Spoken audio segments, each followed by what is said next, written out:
Good afternoon, Year 4.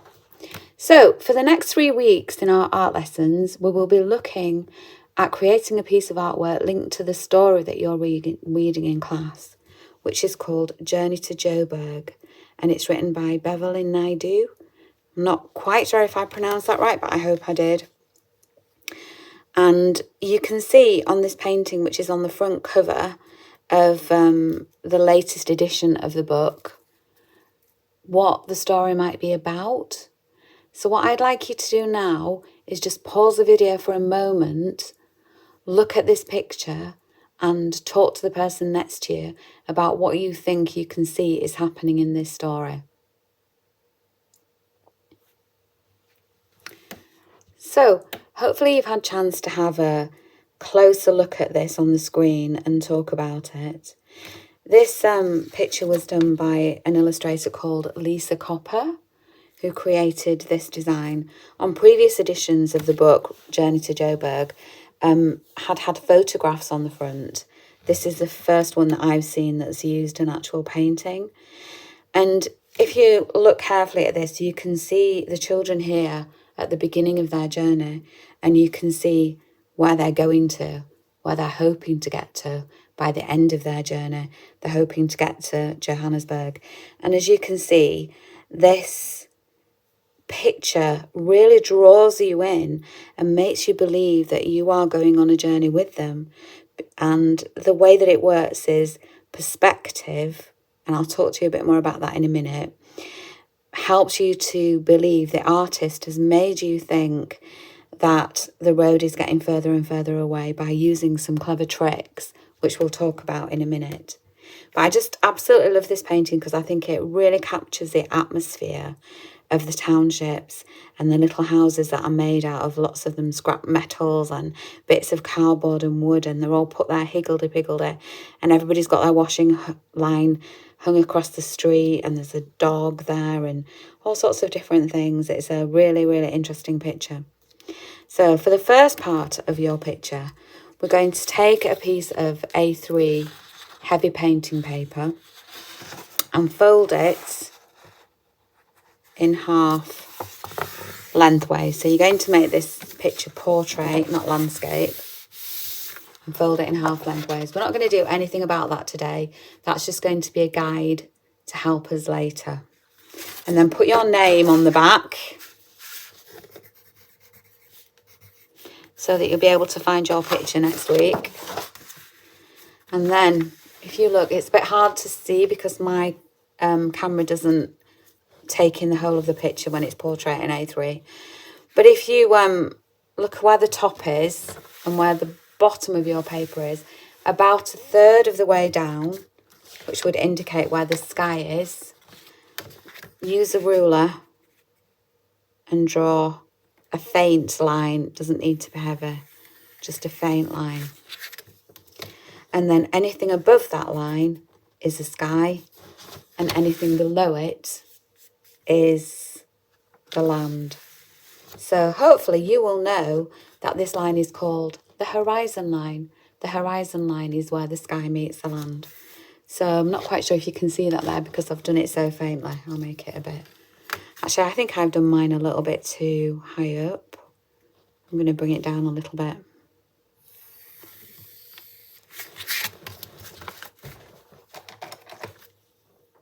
When we are creating art, we all make mistakes and we don't have to be worried about them.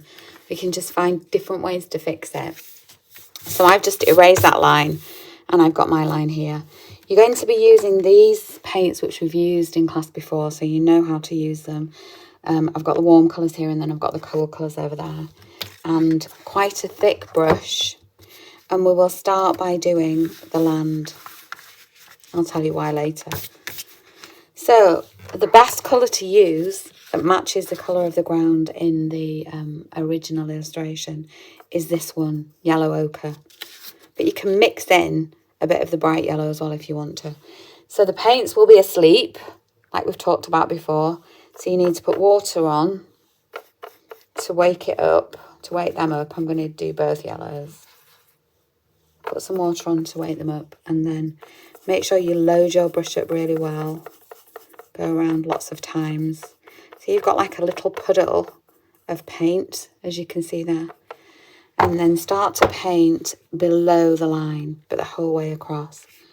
And I want you to, for the purposes of this, to just try and go straight across and go forward and back. Not go up and down or round and round, but just nice smooth strokes. Put more water on when you need to get more paint and just go backwards and forwards.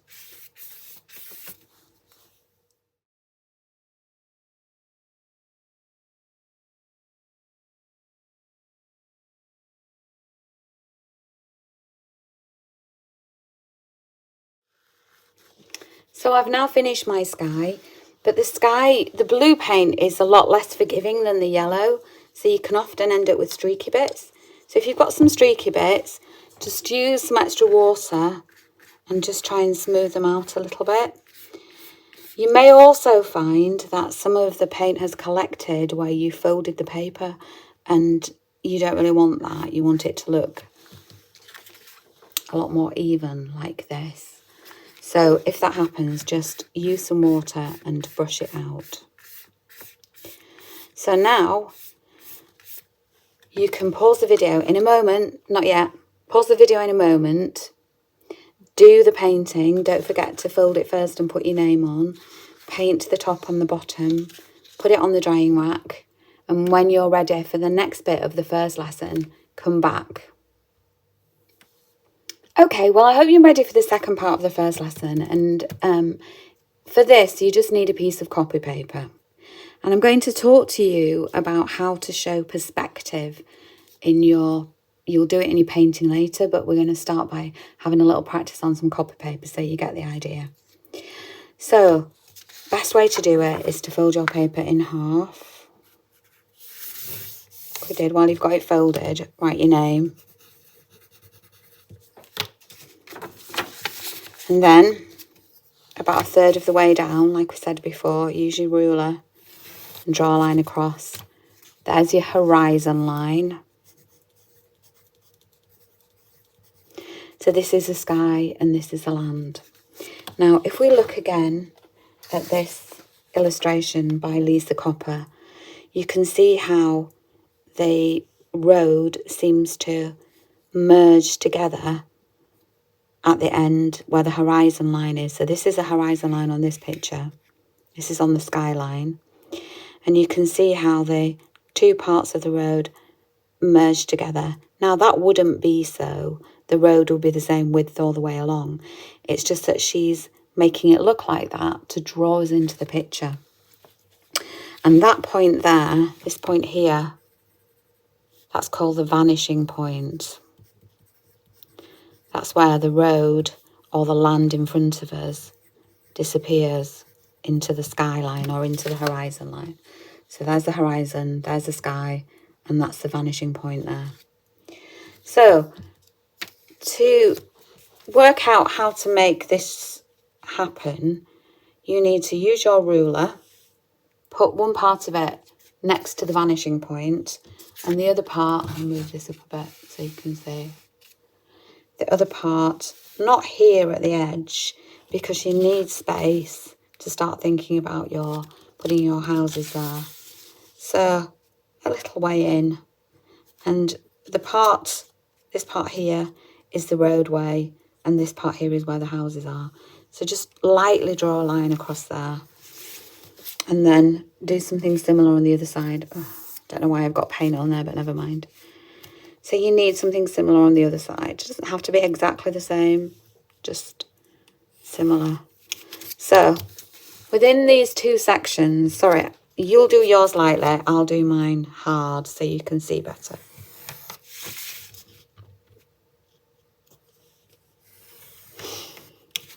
Right, so if you want to pause the video and do that bit now, and then come back to me when that's ready. So you should have lightly drawn these two lines here that show the vanishing point, and this is the road. And then we're going to think about how we can fit the little shacks into these spaces.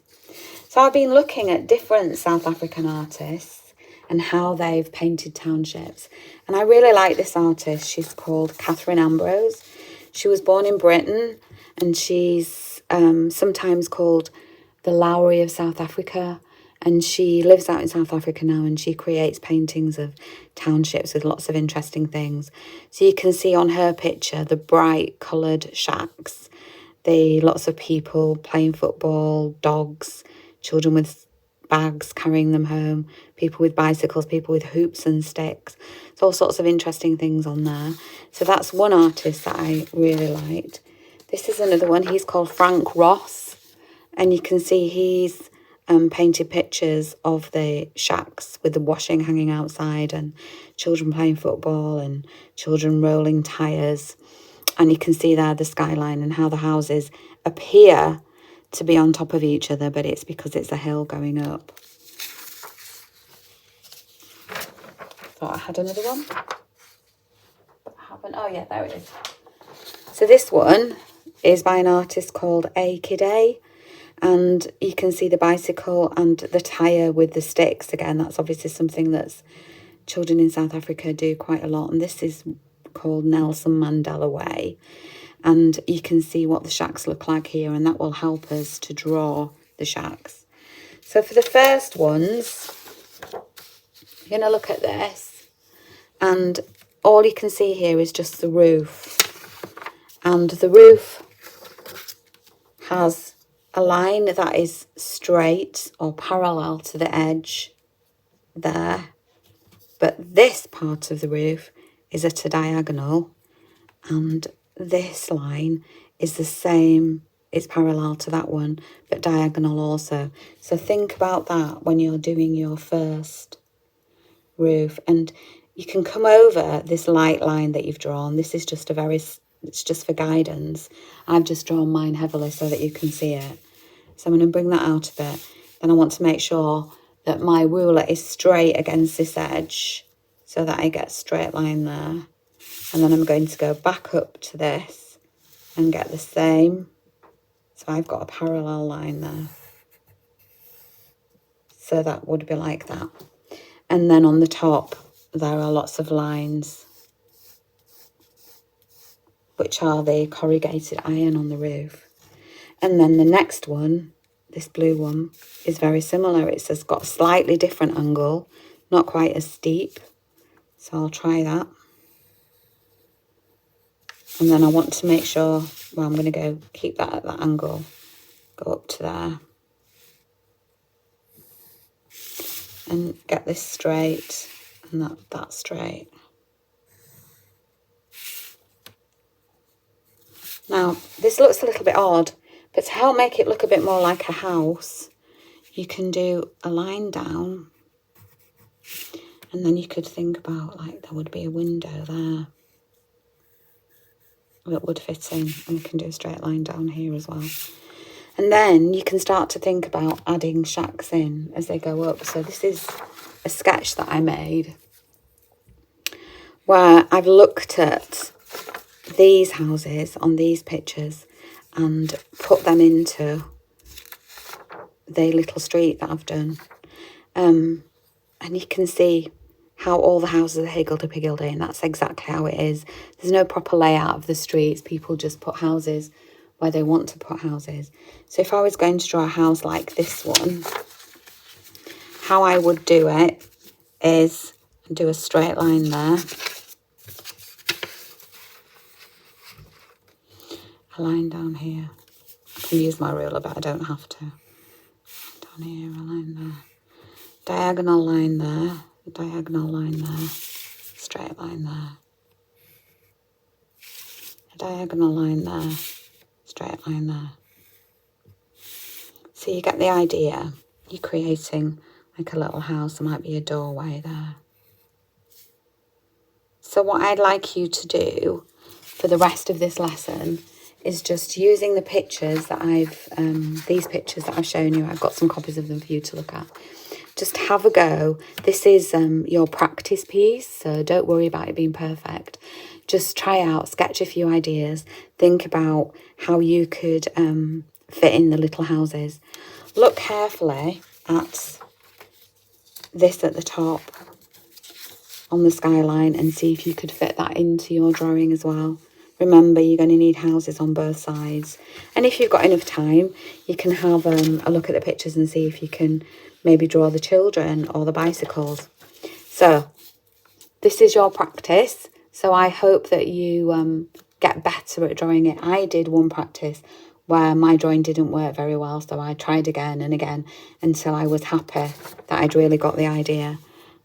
So this is a different way of doing a house, where you do the roof that way. It's a bit like drawing a closed book or an open book even. Depends which way you look at it. And then the house comes down, so that's something else that you could try with a doorway and a window. Okay, so pause the video here. Have a go at drawing the shacks and the houses and look at the pictures that I've given you. And I'll see you back here next week.